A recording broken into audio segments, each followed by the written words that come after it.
আসসালামু আলাইকুম রহমতুল্লাহ। হ্যালো বন্ধুরা, কেমন আছেন সবাই? অনলাইন স্কুলের পক্ষ থেকে আমি ওবায়দুল হক আপনাদেরকে স্বাগতম জানাচ্ছি আরেকটি নতুন টিউটোরিয়ালে। আজকে আমরা মাইক্রোসফট পাওয়ার পয়েন্টের টেক্সট বক্স এবং হেডার ফুটার এবং ওয়ার্ড নিয়ে কাজ করব। মূলত এই বিষয়গুলো খুবই জরুরি বিষয়, আপনার প্রতিটি স্টেপে এই বিষয়গুলো দরকার হবে। ওয়ার্ড, তারপরে টেক্সট বক্স এবং হেডার ফুটার। তো চলুন শুরু করছি। আমরা মাইক্রোসফট পাওয়ার পয়েন্টকে আমরা ওপেন করে নিচ্ছি এবং আমরা আমাদের সেভকৃত ফাইলটি ওপেন করে নিচ্ছি। ওকে, প্রথমে আমরা যে বিষয়টি দেখব সেটি হলো টেক্সট বক্স। মূলত এই যে আমরা এইটা দেখছি, এটা একটা টেক্সট বক্স, এটাও একটা টেক্সট বক্স। তো আমরা নতুন একটা স্লাইড নিচ্ছি এখান থেকে।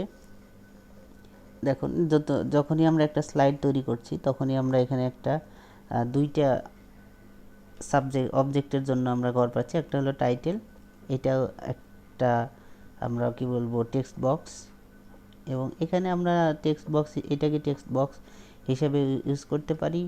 এরপরে টেবিল, ইমেজ, অন্যান্য অবজেক্ট যেগুলো আছে এগুলো ইউজ করতে পারবো এখান থেকে। তো আমরা এইটাও রিমুভ করে দিচ্ছি। আমরা যদি এইভাবে যদি না চাই, এখান থেকে আমরা নিউ স্লাইড থেকে এখানে আমরা ব্ল্যাঙ্ক নিলেও এরকম একটা ব্ল্যাঙ্ক স্লাইড তৈরি হবে। আচ্ছা, এখন আমাদের যেটা প্রথম দরকার সেটা হলো টেক্সট বক্স। দেখুন, আমরা এখান থেকে ইনসার্টের আন্ডার টেক্সট বক্স, এখান থেকে আমরা একটা টেক্সট বক্স ড্র করতে পারবো। এখানে ক্লিক করলেই হবে। আমরা ইনসার্ট টেক্সট বক্স নিয়ে একটা ক্লিক করলে হবে, আবার এইদিকে আমরা বড় করে দিতে পারবো। আচ্ছা, এখন আমরা এখানে যদি লিখি কোনো কিছু, অনলাইন স্কুল, এই টেক্সট বক্সকে আমরা বিভিন্ন ডিজাইনে করতে পারবো। দেখুন, আমি একটা ফাঁকা ক্লিক করার সাথে সাথে এখানে একটা মেনু ফরম্যাট নামে একটা মেনু ওপেন হবে যদি এটা সিলেক্ট করি, আর যদি ফাঁকা ক্লিক করি এটা হাইড হয়ে যাবে। তো আমরা এটা সিলেক্ট করছি, সিলেক্ট করার সাথে সাথে এখানে দেখুন ফরম্যাটে ক্লিক করব। এখানে ফরম্যাটে ক্লিক করার সাথে সাথে আমরা যে টেক্সট বক্স নিলাম এইটাকে আমরা বিভিন্ন ডিজাইন করতে পারবো। দেখুন, এখান থেকে আমরা একটু মুভ করে এখানে নিয়ে আসছি। তো এর অনেকগুলো ডিজাইন আছে, আপনারা যে কোনো একটা ডিজাইন এখানে চুজ করতে পারেন। 3D মোড, এরা অনেক ডিজাইন আছে, অনেক স্টাইল আছে, কালার করতে পারবেন আপনার ইচ্ছা মতো। তো আমি এটা রাখছি। এরপরে এখান থেকে আমি টেক্সটটা সেন্টার করে দিচ্ছি, এটা সেন্টারে থাকবে। এরপরে ফরম্যাটে আবার যাচ্ছি। দেখুন, এখানে শেপ ফিল, আমরা যে কালারটা দিলাম এটা যদি আমার পছন্দ না হয় তো আমি এখান থেকে চেঞ্জ করে দিতে পারবো। এটা দিলাম। এরপরে শেপ আউটলাইন, এই যে বর্ডারটা, একটা বর্ডার দেখা যাচ্ছে কালো, তো এইটারও বিভিন্ন ডিজাইন আছে, আমরা এইটাকে চেঞ্জ করে দিতে পারবো। দেখুন, গ্রিন করতে পারবো, আমরা রেড করে দিলাম, রেড করার সাথে সাথে একটু মোটা করে দিব। ওকে, এরপরে দেখি হোয়াইট। দেখুন, এখান থেকে আপনি আপনার ডিজাইন, যে কোনো ডিজাইনের বর্ডার দিতে পারবেন। ওকে, এরপরে শেপ ইফেক্টস, দেখুন এখানে অনেকগুলো ইফেক্ট আছে, আমরা এগুলো সব দিতে পারবো। এই কালারটা আসলে আমরা এখান থেকে অন্য একটা কালার নিয়ে নিচ্ছি, 3D কোনো একটা কালার। এটাও না, এটাই থাক। আচ্ছা, ইফেক্টগুলো আমরা একটু দেখি কি কি ইফেক্ট আছে। দেখুন, আপনি প্রতিটা যাওয়ার সাথে সাথে একটা প্রিভিউ দেখাবে। বিভিন্ন 3D মোড আছে। এরপরে শ্যাডো আছে, যে কোনো ইনার শ্যাডো আছে, এটা আউটার শ্যাডো, এগুলো সব ইনার শ্যাডো। দেখুন, এরপরে এগুলো আছে, দেখুন ছায়ার মতো। তো এরপর রিফ্লেকশন আছে, আমরা রিফ্লেকশন দিতে পারি। দেখুন, এখান থেকে একটা রিফ্লেকশন তৈরি হচ্ছে নিচের দিকে, নিচে খেয়াল করতে হবে। দেখুন, তো আমরা এইটা দিলাম।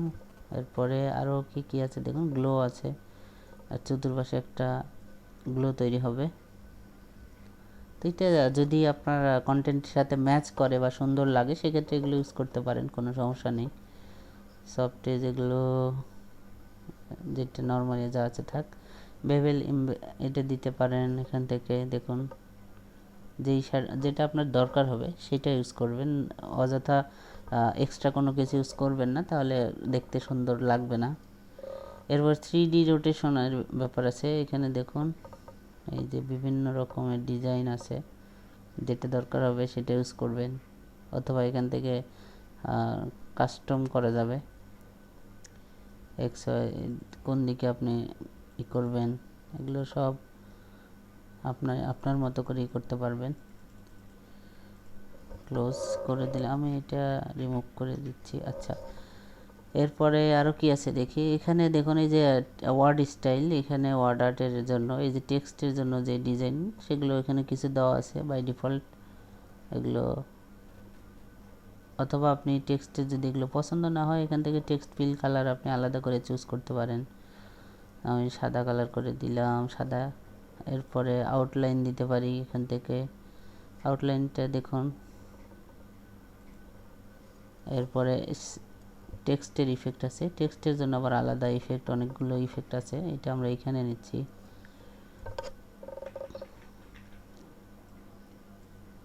এরপরে এখানে আউটলাইন টেক্সট ইফেক্টে আর কি আছে দেখুন। এখানে টেক্সটের জন্য রিফ্লেকশন, আলাদা রিফ্লেকশন আছে দেখুন।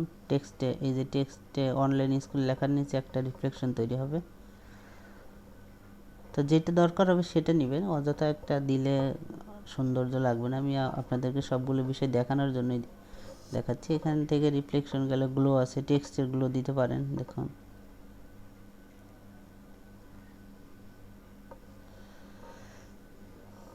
এবার টেক্সটের ব্যবহার আছে, এটা ইউজ করতে পারেন। 3D রোটেশন আছে, ট্রান্সফর্ম আছে, টেক্সটগুলোকে যে কোনো ডিজাইন, বিভিন্ন ডিজাইনে করা যাবে দেখুন। ওকে, এরপরে এখান থেকে আমরা রোটেট করতে পারবো দেখুন।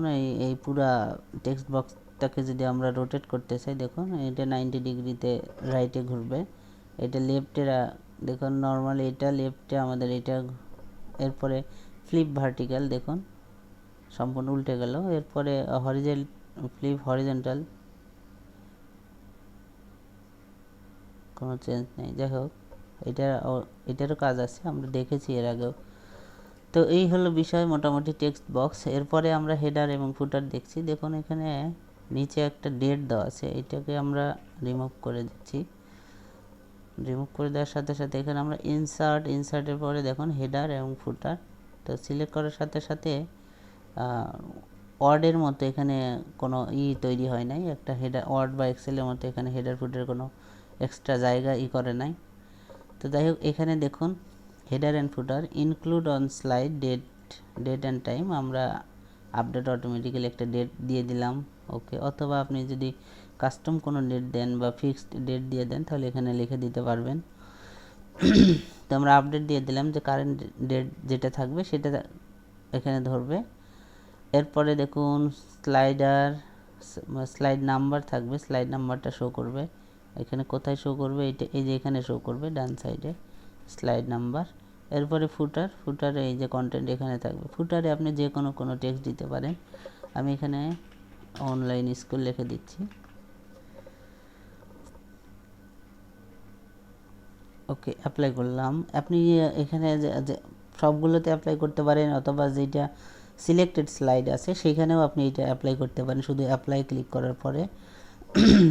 অথবা আপনি যদি চান যে সবগুলো স্লাইডে অ্যাপ্লাই হবে তাহলে এটা অ্যাপ্লাই টু অল।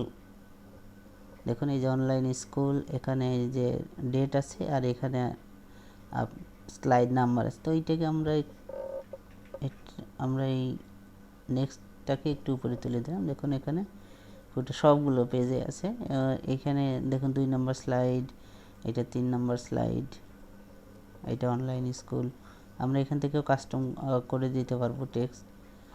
তো এটা হলো হেডার এবং ফুটার ক্ষেত্রে, পাওয়ার পয়েন্টের ক্ষেত্রে। আচ্ছা, এরপরে দেখুন আরও কোনো অপশন আছে কিনা, নোটস অ্যান্ড হ্যান্ড এটা এখানেও date and time. Okay, header দিলাম, আমরা হেডার দিচ্ছি, হেডারে অনলাইন স্কুল দিলাম, অনলাইন স্কুল। ফুটারে অনলাইন স্কুল দিব। দেখি এটা অ্যাপ্লাই টু অল, দেখা যাচ্ছে না এটা। এখান থেকে নাই। তো যাই হোক, এরপরে আমরা অর্ডার দেখব। আমরা নতুন আর একটা স্লাইড নিচ্ছি, অথবা এখান থেকে আমরা দেখতে পারি এটাকে রিমুভ করে দিচ্ছি। দেখুন আমরা এখান থেকে অর্ডার, যে কোনো একটা ওয়ার্ড সিলেক্ট করার সাথে সাথে এখানে আপনাকে টেক্সট চাইবে, আপনি কোন টেক্সট দিবেন, অথবা এখানে যে ডিফল্ট টেক্সট আছে ইওর টেক্সট হেয়ার, এটা তো রাখলে আসলে আমাদের কোনো কাজ হবে না। আমরা এখানে আমাদের যে প্রয়োজনীয় টেক্সট থাকবে সেটা আমরা এখানে লিখব। আমরা অনলাইন স্কুল লিখলাম, আপনারা আপনাদের মতো কন্টেন্ট লিখবেন। এইটা যে কোনো দিকে আমরা ড্র্যাগ করতে পারবো। এটারও কিছু ডিজাইন আছে যেটা আমরা দেখেছি ওয়ার্ডআর্টের, এখানে শেপ ফিল, এখানে আমরা এই স্টাইলটা অ্যাপ্লাই করতে পারবো। মূলত এটাও একটা টেক্সট বক্সের মতোই, যে আমরা টেক্সট ইনসার্ট থেকে টেক্সট বক্স নিয়েছিলাম, সেখান থেকে আমরা এইটা এইরকম কিছু ডিজাইন আমরা নিজেরাও করতে পারছিলাম। আবার এখানে ইনসার্ট, এটার ভিতরেই একটা পার্থক্য হলো, আমরা যখন টেক্সট বক্স নিচ্ছি তখন এখানে যে টেক্সটটা লিখছি এটা হলো নর্মাল লেখা, আমরা এখানে কোনো ডিজাইন ছাড়া টেক্সট বক্স লিখছি। কিন্তু আমি এরকম একটা ডিজাইন করে ফেলতে পারবো টেক্সট বক্স থেকে নিয়েও। এটাকে আমি ফন্ট সাইজ একটু বড় করে দিলাম, টেক্সট সেন্টার করে দিলাম, এবং এখান থেকে এই যে ওয়ার্ডআর্ট স্টাইল থেকে আমি আমার এই সেম, ঠিক আছে। আর ওয়ার্ডআর্টের ব্যাপার যেটা, সেটা আমরা এখানে শুরুতেই একটা ডিজাইনকে চুজ করে নিচ্ছি। ডিজাইনকে চুজ করে নেওয়ার পরে আমরা এটাকে কি করছি, আবার অন্য কোনো ডিজাইন অ্যাপ্লাই করছি, বা অন্য কোনো টেক্সট আমরা এখান থেকে নিতে পারি, অনলাইন স্কুল। তো এই হলো মোটামুটি টেক্সট বক্স। তারপরে হেডার ফুটার, এখানে হেডার ফুটার এগুলো আপনি ডিজাইনও করতে পারবেন, এখান থেকে কালারও করতে পারবেন। এগুলো সবই মোটামুটি ডিজাইন করা যাবে। এদের জন্য আবার এই যে ফরম্যাট আছে, এখান থেকে আমরা এই ডিজাইনও করতে পারবো। দেখুন এগুলো সবই আসলে অ্যাপ্লাই করা যাবে মোটামুটি সবগুলো। এগুলোও কিন্তু টেক্সট বক্সের আন্ডারেই পড়ে। আপনি টেক্সট বক্স বলেন বা এটাকে আপনার শেপস বলেন, শেপসের আন্ডারে। আমরা এখানে যখন শেপস নিয়েছিলাম, দেখুন এখানে শেপসের আন্ডারে এই যে টেক্সট বক্স আছে, ঠিক আছে। এই তো যাই হোক, এই বিষয়গুলো একটার সাথে আর একটা রিলেটেড। তো আমরা আস্তে আস্তে সবগুলো দেখব, সবই শিখতে হবে আমাদের, কারণ একটা পরিপূর্ণ প্রেজেন্টেশন তৈরি করার জন্য সব দরকার হবে, টেক্সট বলেন, ছবি বলেন, সব। তো কোনোটাকে আমরা অবহেলার চোখে দেখব না। তো আজকে এ পর্যন্তই। সবাই ভালো থাকবেন। আল্লাহ হাফিজ।